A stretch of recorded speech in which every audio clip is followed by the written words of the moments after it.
Hello friends, আমার চ্যানেলে সবাইকে স্বাগত। ফ্রেন্ডস, আশা করছি আপনারা সকলেই ভালো আছেন।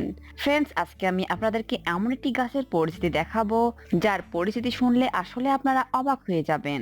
তবে এই গাছটি আমাদের সামনে আনাচে কানাচে বন জঙ্গলেই পাওয়া যায়। তো বন্ধুরা, এই গাছটি হচ্ছে ধুতরা গাছ। যদি কেউ এই ধুতরা ফল বীজ বা অন্য কোনো অংশ খায় তবে সে পাগল হয়ে যায়। এই কথা প্রায় অনায়াসেই শোনা যায়।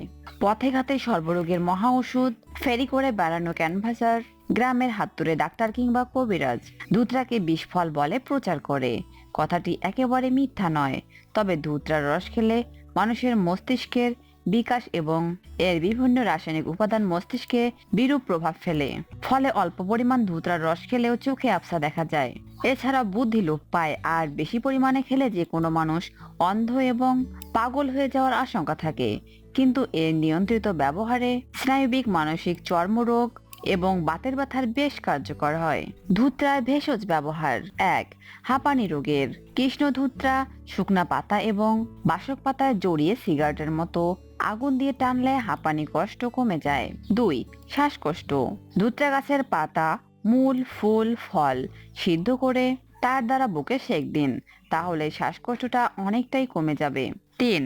যাদের মাথায় টাক হয়ে গেছে এবং যাদের মাথায় চুল পড়ে যায়, জীবাণু গঠিত কারণে মাথার চুল উঠতে গিয়ে মাথায় টাক পড়ে যায় অনেকের। তো আপনারা এক্ষেত্রে ধুতরা পাতার রস মাথায় লাগান।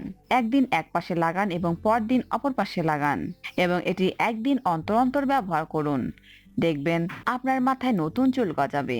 স্তনের বেদনা: ধুতরা পাতা এবং কাঁচা হলুদ একসঙ্গে বেটে স্তনে লেপ লাগিয়ে রাখলে ব্যথা কমে যাবে। পরে স্তন ভালো হয়ে গেলে ধুয়ে ফেলবেন। ৫. বাতের ব্যথা: বাতের ব্যথায় খুব কষ্ট পাচ্ছেন? এ অবস্থায় ধুতরা পাতার রসের সাথে সরিষার তেল মিশিয়ে গরম করুন, তারপর সামান্য কুসুম গরম অবস্থায় বেদনার স্থানে মালিশ করুন। দেখবেন ব্যথাটা অনেকটাই কমে আসবে। তো বন্ধুরা, আশা করছি আমাদের ভিডিওটি আপনারা বুঝতে পেরেছেন। ভিডিওটি যদি ভালো লেগে থাকে তাহলে অবশ্যই একটি লাইক দিন এবং শেয়ার করুন। পাশাপাশি আমাদের চ্যানেলটি সাবস্ক্রাইব করুন এরকম আরো ভিডিও পেতে। ধন্যবাদ সবাইকে।